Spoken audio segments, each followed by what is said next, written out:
오늘 우리 함께 은혜 나눌 말씀은 마태복음 3장 13절로 17절입니다. 신약성경 마태복음 3장 13절로 17절 말씀입니다.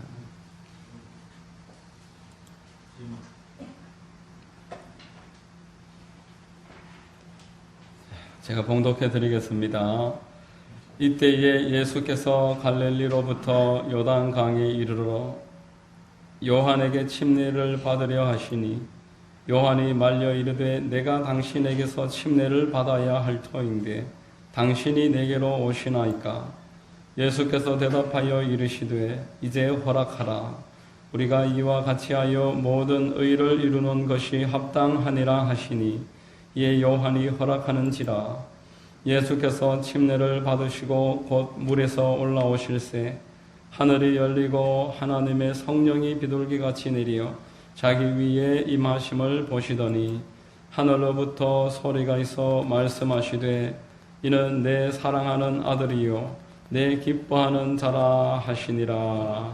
아멘. 할렐루야. 할렐루야. 주일 오전 예배에 나오신 여러분들 주님의 이름으로 환영하고 축복합니다. 저희 분들과 한번 인사하겠습니다. 참 잘 오셨습니다. 참 잘 오셨습니다. 만나서 반갑습니다. 저는 오늘 봉독해드린 마태복음 3장 13절로 17절 통해서 합당하게 회복, 이와 같은 제목의 말씀 전하겠습니다. 성령께서 우리 모두에게 은혜 대해 주시기를 바랍니다. 자, 여러분, 예수라는 이름의 뜻은 자기 백성을 그들의 죄에서 구원할 자라는 뜻입니다. 죄라는 그 단어의 의미는 본래의 자리에서 이탈했다, 그런 뜻입니다. 하나님이 복 주시려고 창조하셔서 에덴 동산에 사람을 두신 그곳에서 죄를 짓고 하나님의 뜻을 거역함으로 쫓긴 바 되었다, 그런 의미입니다. 1667년에 영국 시인 밀턴은 아담과 하와의 죄로 말미암아서 낙원을 잃어버렸지만 그리스도의 속죄로 말미암아서 다시 이 낙원을 회복시키고자 하는 그 소망에 관해서 아주 긴 대서사시를 기록을 했습니다. 그 책의 이름이 실낙원입니다. 낙원을 잃어버렸지만 하나님이 세우신 어린 양 예수 그리스도의 보혈로 말미암아서 그 모든 일들을 회복시켜 주신다.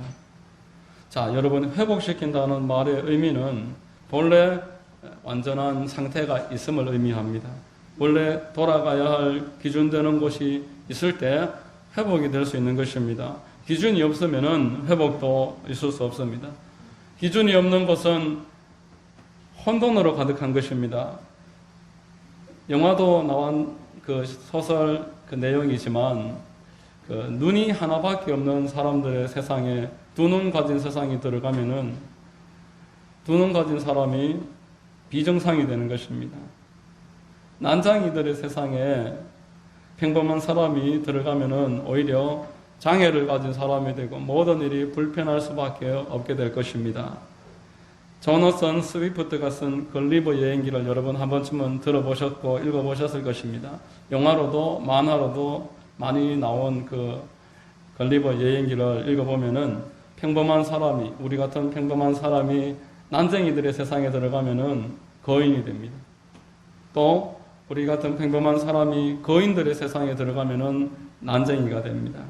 그래서 똑같은 한 사람이 한 번은 거인도 되고 한 번은 난장이도 될 수 있음을 풍자하는 그런 내용이 이 걸리버 여행기입니다.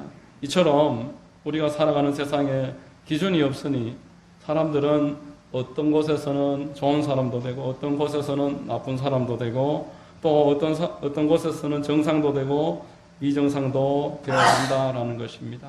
자, 우리에게 기준이 필요합니다. 하나님은 올바른 기준을 세우시게 되고 이 땅에 예수 그리스도로 보내신 줄로 믿으시기를 바랍니다. 이 기준을 세우신 예수 그리스도께서 비정상을 정상으로 회복시켜 나가는 일이 오늘 본문에 나와 있습니다. 첫 번째로 하나님께서 나와 내 주변 사람들을 통해서 하나님의 나라를 세워가신다라는 것입니다. 여러분, 하나님께는 우연은 없습니다.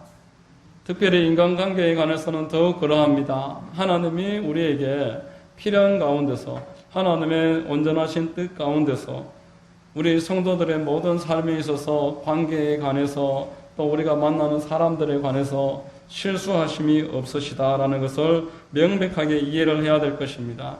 하나님은 합당하게 지금도 일하고 계십니다. 우리와 우리를 만나는 그 사람들을 통해서, 그들을 통해서 우리가 도움도 받고 연단도 받습니다. 그들과의 관계 속에서 우리가 배워가기도 하고 또 마음속에 낙심과 좌절을 경험하기도 하는 것입니다. 내가 이것은 도저히 견딜 수가 없다. 이것은 내가 도저히 참을 수가 없다. 라고 말하는 것은 인간의 한계를 우리가 아직 이해하지 못해서 그렇습니다. 로마서 12장 3절에 내게 주신 은혜로 말미암아 너희 각 사람에게 말하노니 마땅히 생각할 그 이상의 생각을 품지 말고 오직 하나님께서 각 사람에게 나눠주신 믿음의 분량대로 지혜롭게 생각하라, 이렇게 말씀을 했습니다. 사람에게는 모두 다 한계가 있다는 것입니다. 자기 수준에 맞는 어느 일정한 한계를 넘어서는 것은 우리에게 불가능한 것입니다. 나는 더 이상 이것은 이해하지 못하겠다 라고 하는 것은 여기가 내 분량이다, 여기가 나에게 하나님이 정해주신 그 자리구나 받아들이시고 이제 여기에서부터 하나님께 맡기는 것입니다. 내가 할 수 있는 한계에서 하나님이 일하심을 믿으시고 하나님께 맡기고 하나님의 인도를 구하고 하나님께 순복해 나가면은 하나님은 그 자리에서부터 도와주시고 일하시는 것입니다. 사람의 한계는 매우 중요합니다. 오늘 본문 15절에서 13절로 15절까지 말씀해 보면은 이때에 예수께서 갈릴리로부터 요단강에 이르러 요한에게 침례를 받으려 하시니 요한이 말려 이르되 내가 당신에게서 침례를 받아야 할 터인데 당신이 내게로 오시나이까. 예수께서 대답하여 이르시되 이제 허락하라. 우리가 이와 같이 하여 모든 의를 이루는 것이 합당하니라 하시니 이에 요한이 허락하는지라 라고 말합니다. 요한이 예수 그리스도를 보니 성령께서 내려오시는 분으로서 지금까지 내가 기다리고 있던 그분이고 내가 그분 오실 길을 준비하고 있었는데 이분이 지금 나에게 찾아와서 침례 받겠다고 하니까 내가 당신께 침례를 받아야지 당신이 어찌 나에게 침례를 받으십니까? 이런 일은 있을 수 없습니다. 옳은 말입니다, 여러분. 죄가 없으신 하나님의 아들 예수께서 어찌 죄인 된 그 사람에게 그 죄임을 인정하는 침례를 받겠습니까? 그러나 예수께서 오신 목적은 이 땅 가운데서 죄인의 자리에 서기 위해서 오셨습니다. 이 땅을 대속하기 위해서 속죄제물로 이 땅에 오셨다라는 것입니다. 그러므로 침례 자리에 서는 것이 마땅한 일입니다. 마땅히 침례 자리에 서서 죄인임을 고백하는 그 자리에서 죄인으로서 출발하는 것이 하나님이 이 땅에서 사역하시고자 하는 사역의 목적이다라는 것입니다. 당신께서 나에게 침례를 받겠습니까? 있을 수 없는 일입니다. 라고 말하는 요한의 말도 옳습니다. 그러나 내가 이제 공생애를 출발하기 위해서 죄인의 자리에서 침례를 받으려고 찾아오신 예수님도 옳습니다. 이 둘을 통해서 하나님의 뜻이 이루어지는 것입니다. 여러분, 하나님의 일을 사람이 완전하게 다 이해할 수가 없습니다. 우리가 하나님의 일을 내가 다 알고 다 이해를 하면은 그때부터 움직이겠다라고 하는 것은 자기 한계를 받아들이지 않는 태도인 것입니다. 집에서 기르는 강아지나 고양이에게 내가 오늘 할 일을 일일이 다 설명할 수 있습니까? 설명한들 알아듣겠습니까? 있을 수 없는 일인 것입니다. 요한이 오늘 본문에서 보여줬던 것처럼 그 이해되지 않는 일에 대해서 순복하는 것, 내가 당장 이해할 수 없지만 나의 한계를 넘어서는 여기에서부터 하나님의 일이 이루어짐을 믿는 것, 우리가 하나님의 일을 다 할 수 없음을 인정을 하고 내 상황에 관해서 수용할 줄 아는 것, 여기에서부터 하나님의 의가 이루어지더라라는 것입니다. 하나님이 기뻐하시는 사람은 이러한 사람이더라라는 것입니다. 여러분, 우리는 하나님의 일을 내가 다 할 수 없습니다. 요한을 가리켜서 하나님이 말씀하셨습니다. 사람이 나귀 한 자 중에 가장 큰 자다. 저런 사람이 세상에 없느니라 제자들에게 소개했던 사람이 요한입니다. 그러나 이 요한은 여기 침례식이 끝난 다음에 얼마 지나지 않아서 헤롯에게 끌려갑니다. 그리고 옥에 들어가서 참수형을 당합니다. 그의 제자들과 가족들이 그 장례식을 치르면서 어떤 생각을 했겠습니까? 과연 이게 합당한 일이냐? 하나님이 보내셔서 하나님의 일을 했던 요한이 지금 이런 일을 겪는 것이 이게 합당한 일이냐? 이렇게 이야기할 수 있는 거 아니겠습니까? 1940년대에 주기철 목사님은 교회와 사모님과 사남매를 남겨놓고 해방을 1년 앞두고 7년간 그 모든 고통을 견디다 못해서 순교하셨습니다. 이것은 합당한 일이겠습니까? 여러분, 이 평가를 누가 할 수 있습니까? 우리의 이해를 넘어서는 것입니다. 요한에 대해서 평가는 하나님이 하십니다. 요한은 사명을 다 감수하고 하나님 품에 안겨서 쉼을 얻기 위해서 하나님이 데려가셨으므로 요한에 관해서 하나님은 지극히 합당한 일을 하셨습니다. 주기철 목사님 또한 한 번뿐인 인생을 살아가는 데 있어서 이처럼 존귀하게 삶을 살아갈 수 있을까? 후시대의 모든 성도들의 귀감이 되는 그 삶을 마치셨으므로 하나님이 합당한 일을 하셨습니다. 여러분, 하나님은 지금도 우리의 이해를 넘어서서 합당하게 모든 일을 주님의 뜻 가운데 이끌어 나가고 계심을 믿으시기를 바랍니다. 할렐루야. 하나님 지금도 일하고 계십니다. 요한은 당신에게 찾아오는 예수 그리스도께 침례를 주므로 사명을 완수를 했습니다. 예수 그리스도는 요한에게 침례를 받음으로 이제 우리 공생애를 시작하시는 일을 시작하셨습니다. 여러분의 지금 옆에 있는 사람들과 함께 하나님은 내가 이해를 하지 못하는 그 상황 가운데서 하나님이 기뻐하시는 일을 이루어 나가실 것입니다. 한치의 우연도 실수도 없으신 하나님께서 합당하게 일을 만들어 나가신다라는 것입니다. 그 평가에 관해서는 끝에 가서 하나님이 하시는 것이고 우리는 이후에 시간이 충분히 지난 다음에야 이해할 수 있다라는 것입니다. 자, 두 번째로 내가 죽는 그곳에서 하나님이 일하신다라는 것을 오늘 본문을 통해서 우리가 알 수 있습니다. 16절 말씀 같이 한번 읽어보겠습니다. 본문 16절 시작. 예수께서 침례를 받으시고 곧 물에서 올라오실새 하늘이 열리고 하나님의 성령이 비둘기같이 내려 자기 위에 임하심을 보시더니 이렇게 말했습니다. 여러분, 침례는 이제 옛사람의 나는 물속에 들어감으로써 예수와 함께 죽었다. 예수 죽음이 나의 죽음이다. 그것을 수용하는 것이 침례의 의미입니다. 그리고 물에서 올라오므로 예수 부활이 나의 부활로서 나는 이제 하나님께 대해서는 산자가 되었다 선언하는 것입니다. 물속에 들어감으로 나의 옛 자아가 완전히 철회되기를 간절하게 소망하고 예수님의 그 죽음을 나의 죽음으로 받아들이는 것, 침례의 의미이며 이제 예수님과 함께 부활하여서 하나님의 의가 되는 것, 하나님이 기뻐하시는 삶은 내 삶을 통해서 이루기를 내가 간절히 원하면서 그것을 선포하는 것이 침례의 의미다라는 것입니다. 로마서 6장 3절로 4절에 이래 말씀을 하십니다. 물은 그리스도 예수와 합하여 침례를 받은 우리는 그의 죽으심과 합하여 침례를 받은 줄을 알지 못하느냐. 그러므로 우리가 그의 죽으심과 합하여 침례를 받음으로 그와 함께 장사되었나니 이는 아버지의 영광으로 말미암아 그리스도를 죽은 자 가운데서 살리심과 같이 우리로 또한 그 생명 가운데서 행하게 하려 함이라 라고 말했습니다. 여러분, 예수께서 공생애의 출발을 이 침례식으로 시작하신 의미는 예전에 나는 죽었고 이제 내가 예수로 함께 산다라는 것이 곧 신앙이기 때문에 그렇습니다. 여전히 내가 중요하고 여전히 내 생각이 중요하고 내가 마음에 들면은 하고 내가 마음에 들지 않으면 하지 않는 것, 이것은 아직 예수님과 연합되지 못한 것이요 하나님의 의를 이루기에는 준비가 되지 못한 모습인 것입니다. 그러나 이제 나는 죽었습니다. 예전에 나는 죽었습니다.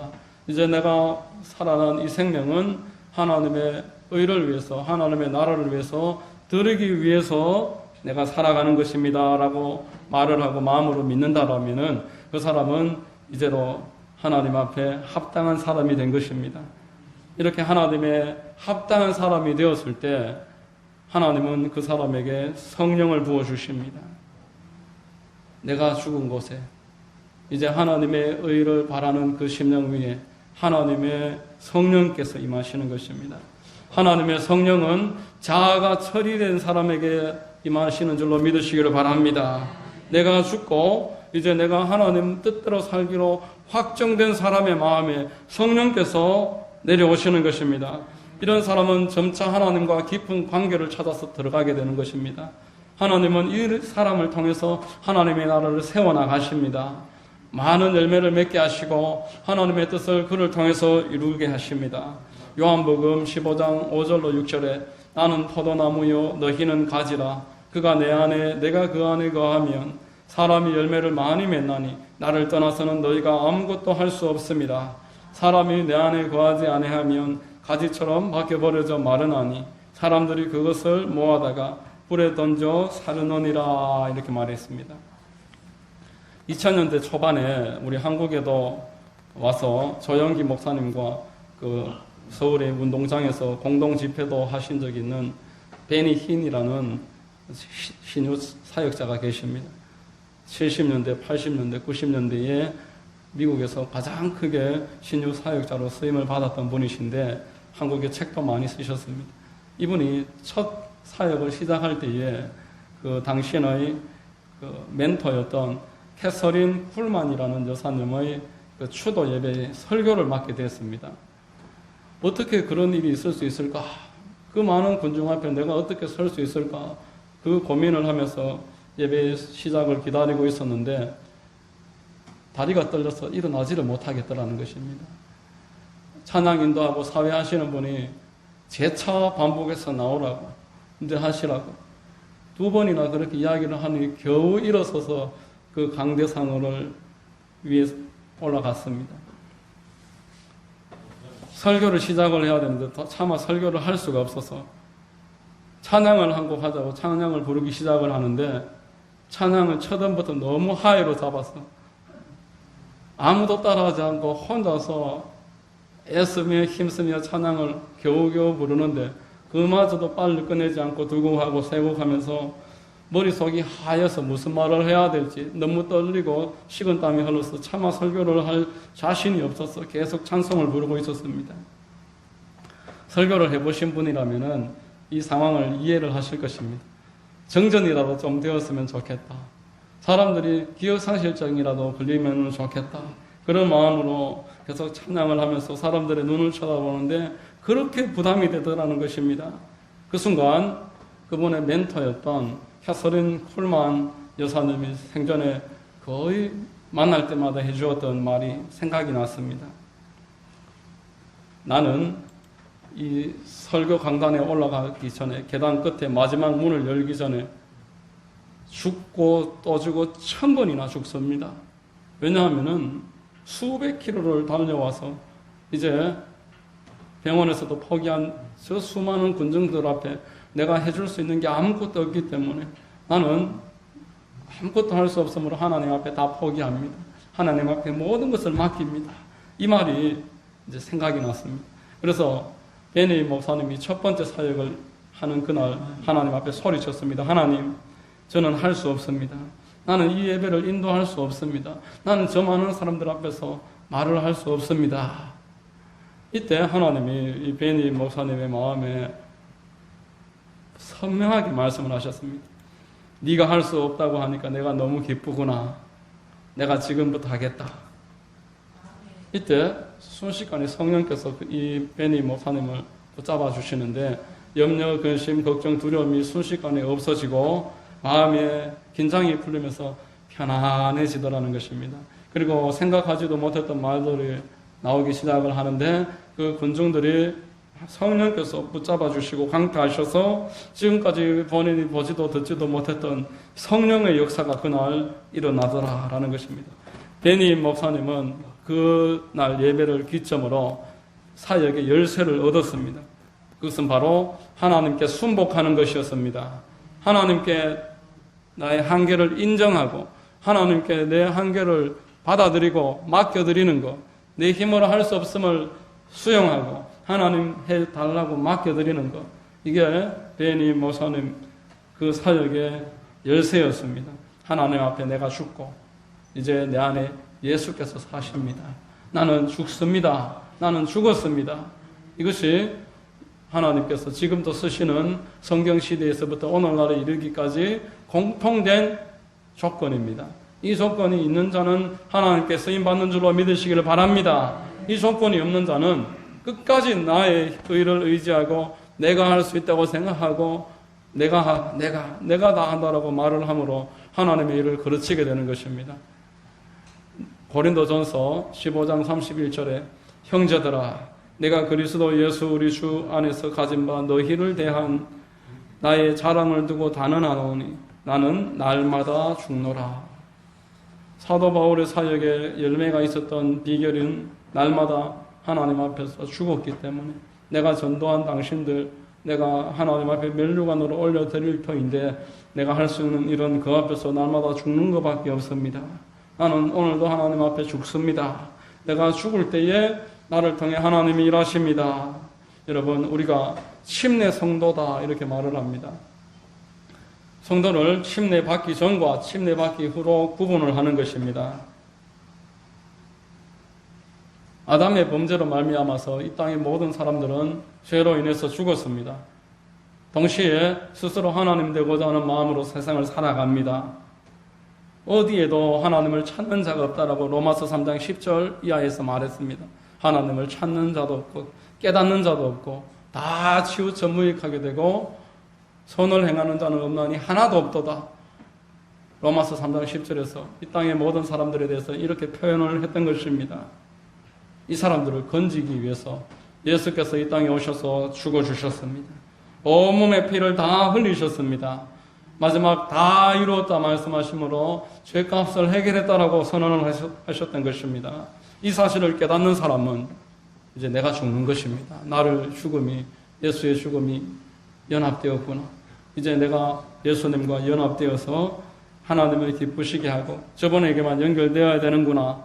이 사실을 깨달을 때에 하나님의 성령께서 그에게 임하시고 또 그는 하나님의 기쁨이 됩니다. 하나님의 사랑이 됩니다. 오늘 자를 죽인 예수 그리스도께서 성령이 오신 다음에 성령께서 이렇게 말씀하십니다. 하나님이 이렇게 말씀하십니다. 하늘로부터 소리가 있어 말씀하시되 이는 내 사랑하는 아들이요 내 기뻐하는 자라 하시니라. 여러분, 자아가 처리되고 성령께서 임하셔서 이제 하나님을 나의 주로 그래서 연합되어서 살아가는 사람에게 하나님은 기쁨을 주시며 하나님이 너를 사랑한다, 나를 사랑하신다, 이 확신으로 살게 해주신다는 것입니다. 여러분, 그리스도로 사는 사람은 예수님과 완전하게 연합되어서 살아갑니다. 성도가 하나님 앞에 연합된 자라는 것은 이 땅에서 교회와 연합되어서 살아가는 것을 말하는 것입니다. 몸은 머리와 공동 목표를 가지고서 공동 목표로 같은 일을 하면서 살아가는 것이 당연한 일입니다. 하나님 가장 기뻐하시는 일은 이 땅 가운데서 한 영혼 한 영혼 구원하는 일이라고 말씀을 하셨습니다. 이를 위해서 예수께서 십자가에서 죽으셨기 때문입니다. 교회에게도 말씀하시기를 네가 나를 사랑한다면 내 교회를 섬겨라. 내 교회를 돌봐라. 내 교회를 먹여라. 교회에게 하는 것이 나에게 하는 것이다. 말씀을 하셨습니다. 여러분, 교회는 이 땅의 그리스도의 몸으로서 유일한 사명을 가지고 있습니다. 복음 전하는 것이 교회의 사명인 줄로 믿습니다. 학교가 할 수 없는 일입니다. 병원이 할 수 없는 일입니다. 공무원들이나 나라가 할 수 없는 일입니다. 복음을 전해서 그 영혼을 건지는 일, 예수 그리스도와 함께 죽고 예수 그리스도와 함께 살게 하는 일, 이게 교회가 하는 일이고 저와 여러분들이 해야 되는 일인 줄로 믿으시기를 바랍니다. 여러분, 우리가 하는 일은 교회로서 이 땅에 하나님의 기쁨이 되어서 한 영혼 한 영혼 기회를 얻어서 건지는 것, 그것이 하나님이 저와 여러분들에게 기대하고 계시고 목표하고 계시고 소망하는 일인 줄로 믿습니다. 여러분, 지금 우리 교회는 여름 성경학교를 이제 이번 주에 하려고 앞두고 있습니다. 여기에 내가 참여하느냐 마느냐라는 것은 올바른 지체의 생각이 아닙니다. 참된 그리스도의 지체는 교회가 하는 일에 참여 여부를 뛰어넘어서 이 일을 내가 어떻게 감당을 해야 할까? 이 일을 내가 어떻게 활용을 해 나갈 것인가? 교회를 통해서 내 스스로 할 수 없는 일을 같이 해 나갈 것인데 내가 어떻게 저 어린 한 영혼을 전도를 하겠습니까? 저렇게 어린 아이들 한 명 우리가 어떻게 구원을 하겠습니까? 교회가 함께 힘을 모으면은 할 수 있는 줄로 믿습니다. 이 일에 내가 어떤 일을 해야 할까? 내가 할 수 있는 일이 무엇일까? 내 주변에 저 어린 아이들 지금까지 지켜봐 왔지만 이번 여름 성경학교에 한 명이라도 데리고 와서 인도하고 저 아이를 위해서 기도하고 저 아이가 잘 은혜 받고 돌아갈 수 있도록 협조해야 되겠구나. 이것을 생각하는 것이 참된 지체의 바른 생각인 줄로 믿습니다. 물질을 드리고 시간을 드리고 마음을 들여서 한 영혼을 건지는 일을 우리가 같이 감당해야 되는 것입니다. 여러분, 이런 생각을 하는 것이 몸된 지체이고 하나님의 기쁨이 되는 사람입니다. 하나님이 나를 물속에 들어가게 하시고 다시 올라오게 하셔서 예수님과 함께 죽고 이제 예수님과 함께 살아 하나님의 의가 되게 하신 목적이 이것인 것입니다. 이 땅 가운데 한 영혼 어떤 기회로 내가 살려낼까? 하나님이 나를 통해서 그 일을 하시려고 내 대신 죽고 내 대신 살아나셔서 그것이 나의 것으로 허락을 해주셨는데 내가 믿음으로 그것을 받아들일 수 있도록 이 기회를 주셨는데 이제 나를 통해서 내가 지체되어서 그분의 일을 하도록 인도를 하신다면은 나는 이제 무엇을 해야 할까? 이것을 생각하는 것이 그리스도의 연합된 자의 본분인 줄로 믿으시기를 바랍니다. 여러분, 하나님은 우리를 회복시키겠다라고 말씀하셨습니다. 침례식을 통해서 예수 그리스도께서 물속에 들어가시고 올라오심으로써 성령이 오시고 하나님의 음성을 듣는 자가 되었습니다. 우리도 이것을 통해서 회복되는 것입니다. 내가 죽고 그리스도와 함께 내가 살아나서 성령 충만받아 하나님의 기쁨과 하나님의 사랑을 내 삶을 통해서 이루는 것, 이것이 나를 회복시키는 하나님의 계획이고 방법인 줄로 믿습니다. 여러분 모두에게 이런 은혜가 있게 되시기를 예수님의 이름으로 축원드립니다. 기도하겠습니다. 하나님 아버지 감사합니다. 오늘 말씀을 통해서 참으로 내가 죽고 다시 살아나서 성령 충만받아 하나님이 기뻐하시는 회복의 자리로 인도하심을 깨닫게 하시니 감사합니다. 이 자리에 있는 우리 모든 성도님들 축복해 주시옵소서. 하나님이여 다시 회복된 자리에 서서 하나님과 소통하며 하나님의 음성을 듣고 하나님이 기뻐하시는 일을 이루어 나가는 데에 쓰임받도록 인도하여 주시옵소서. 주님 인도하시고 이번 한 주 축복해 주시고 여름 성경학교를 통해 한 영혼 건지는 일에 우리가 쓰여지게 하옵소서. 감사하오며 예수님의 이름으로 기도드립니다. 아멘.